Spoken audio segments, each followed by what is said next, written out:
Welcome to Property Focus, your premier destination for all things real estate, architecture, and development in East Africa.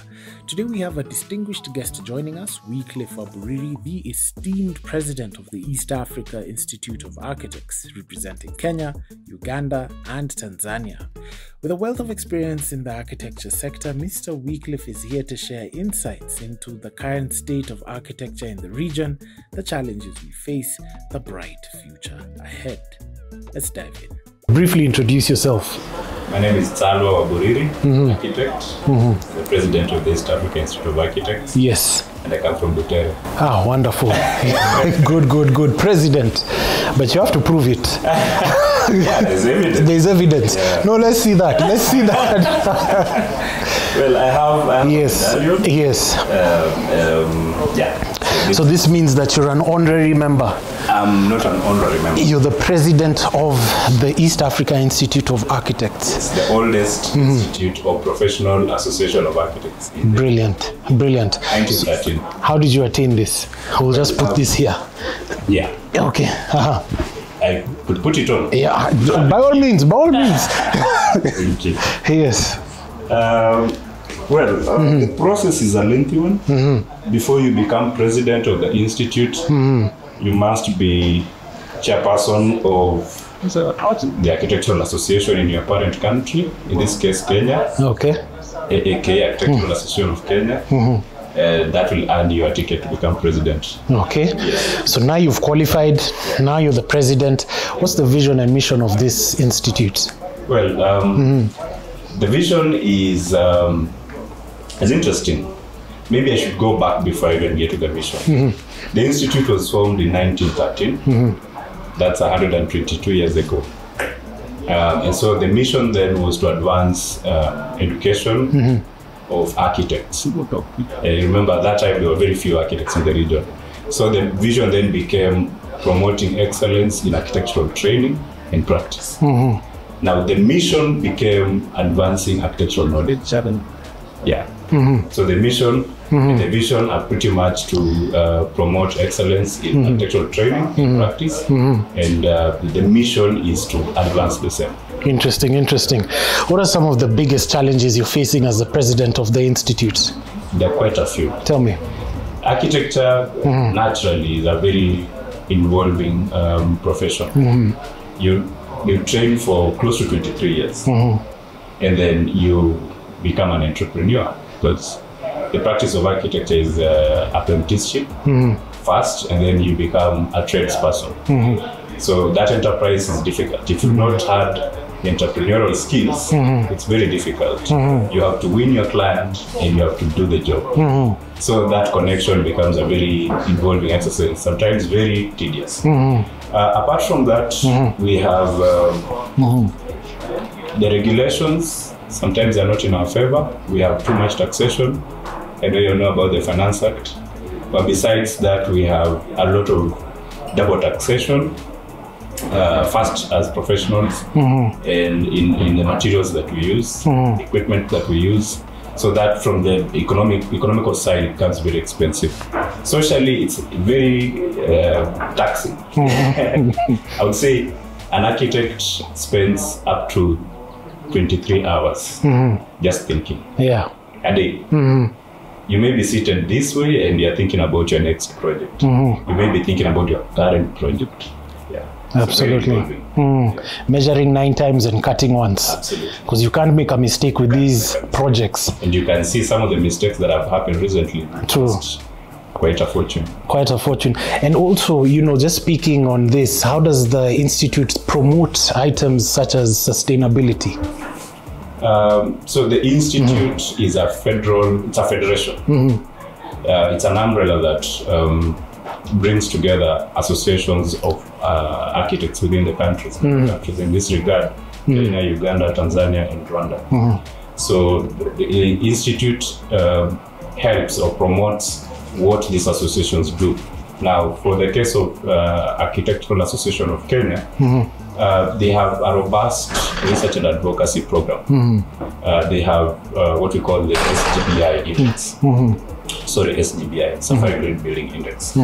Now, Safari Green Building Index is a rating tool that is holistic, looks at the entire design process and construction process and gives a result. Okay. So there's a rating to a building. Interesting. So the association is promoting sustainability in the sense that you can rate your building on energy efficiency, materials, renewable materials, and water efficiency and such. So like I said in the beginning, we are advancing the architectural practice through our associations. Yeah. Brilliant, brilliant. Very well answered. Now let's talk about matters looking at technology. How has that impacted architecture within East Africa? I'd look at it from two angles. Firstly, the design process. And the design process is both pre-contract and post-contract. Most people do not understand there's something called pre-contract. We look at the construction process from before you engage a contractor and after engaging a contractor. So before you engage a contractor is the pre-contract. That is where architects come in. That's what they do. Because that's when you put together your ideas. And then you push your ideas to become a product. So that obviously involves technology. You're using your computers and software.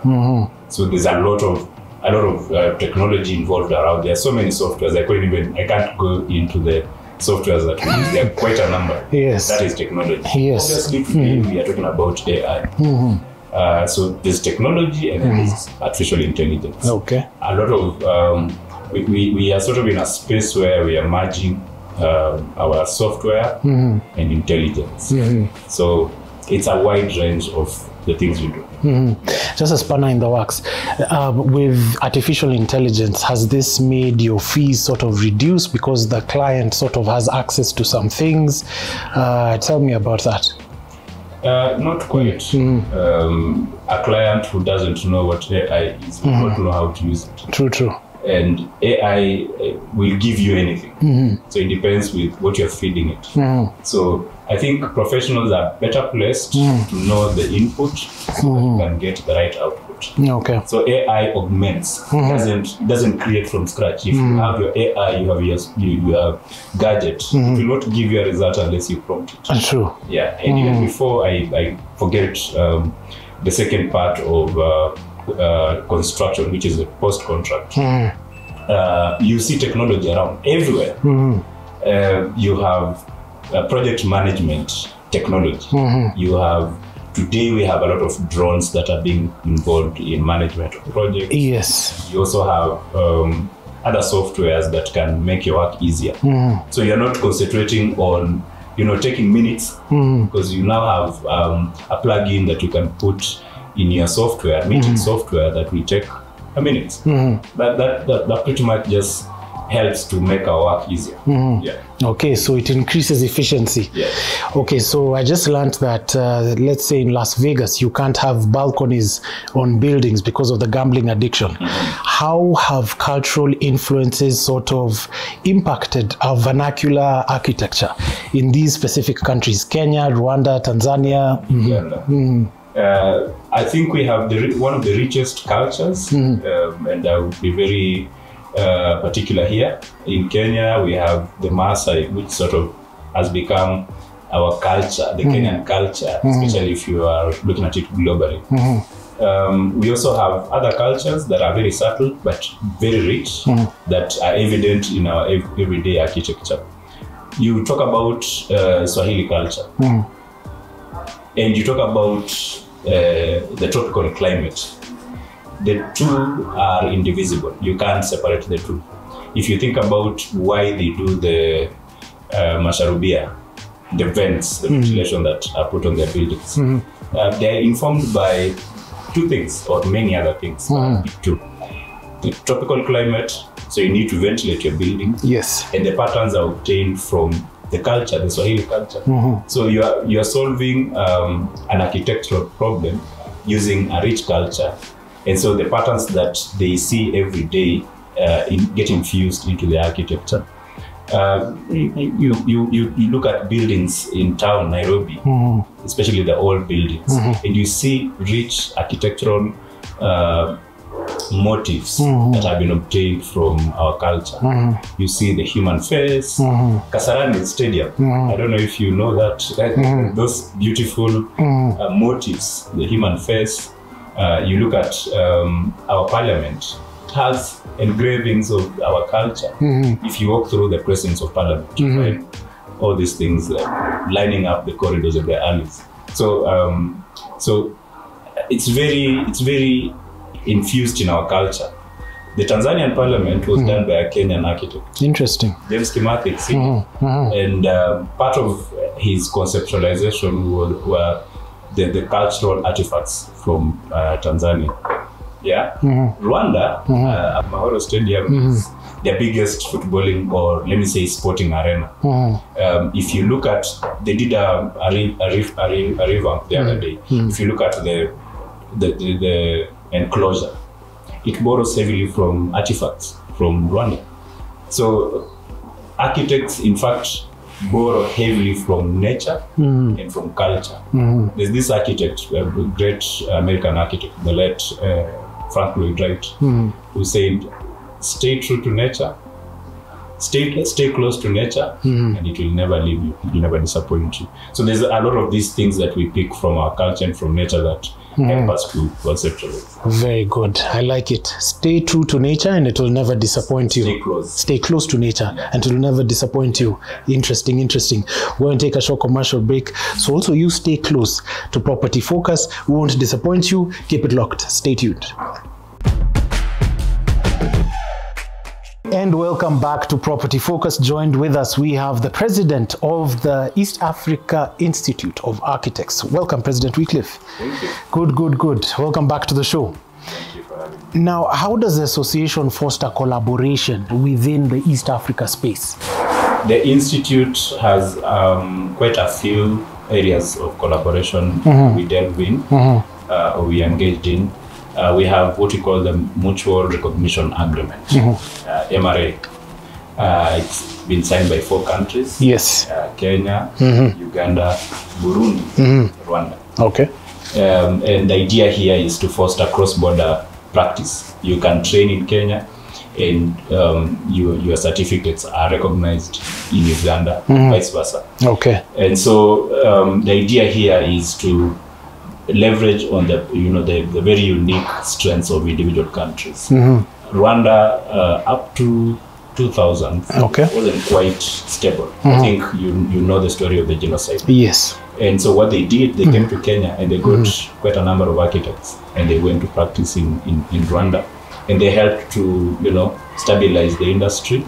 There's a lot of development that has happened between then and now. And it was only the other day that Rwanda started putting in place new legislation to protect their architects.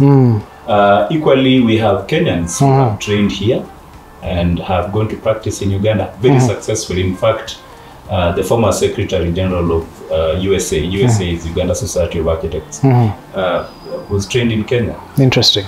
In fact, 2 of them. Yes. And we even have current leadership. We have quite a few who are trained in Kenya and now practicing in Uganda. Interesting. Yeah. Interesting. How do you support any young student who's watching as the president? We have been supporting students in a very big way. We have, as an institute, we run the only architectural competition yearly that is recognizing students of architecture in the region. Nice. Has that happened already? Yes, it happened. Yeah, every year. Who would have caught that one?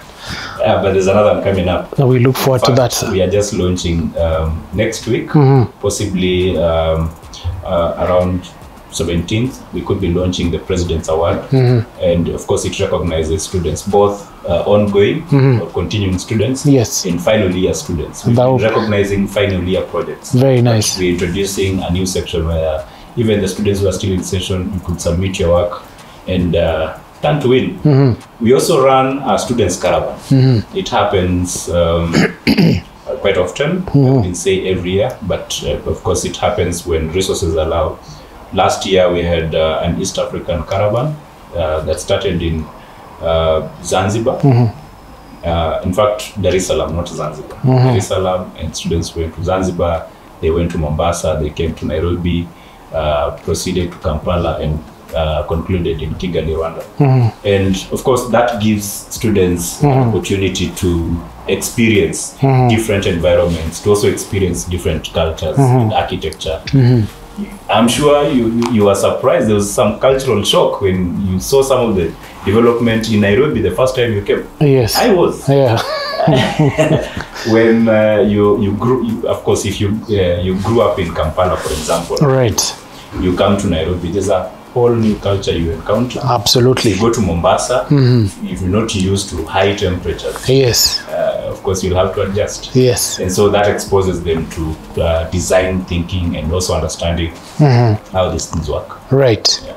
Now, in terms of urban planning, that's sort of a buzzword that's happening with residents associations and what have you, and even the construction space. How are you sort of bolstering an agenda to just promote urban planning? Yeah, we do. Of course, we work through associations, like in the case of Uganda Society of Architects. And we are a pressure group. Yes. We are a pressure group. AAK has been involved in advocating for good neighborhoods. One of the things we have done is to petition the county governments to have their local physical development plans.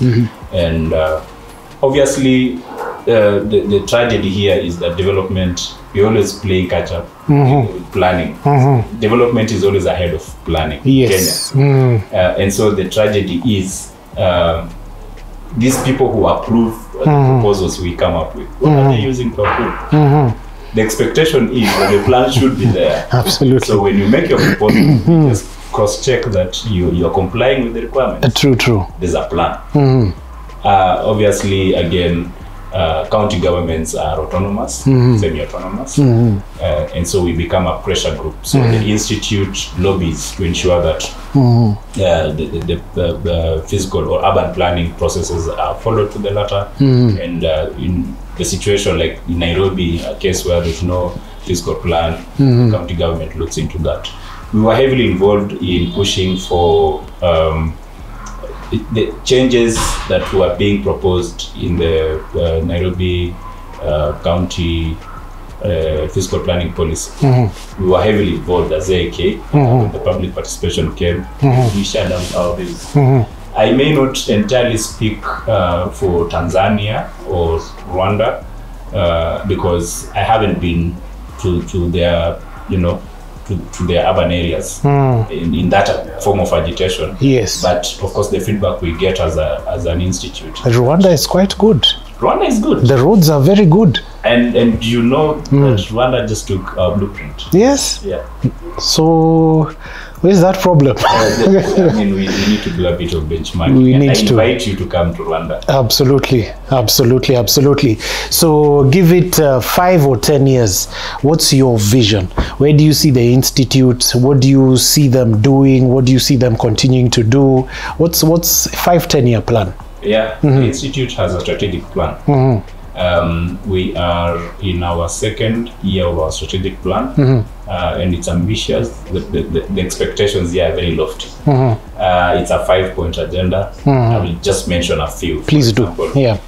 We hope to be present in all the 13 Eastern African countries. Wow. Yeah, all of them, with our diversity in languages.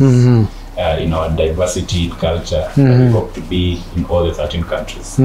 We also looking to have a brand that is recognizable, and in achieving that, we are proposing to have big Pan-African event that will bring together architects from around the globe, Pan-African, and so.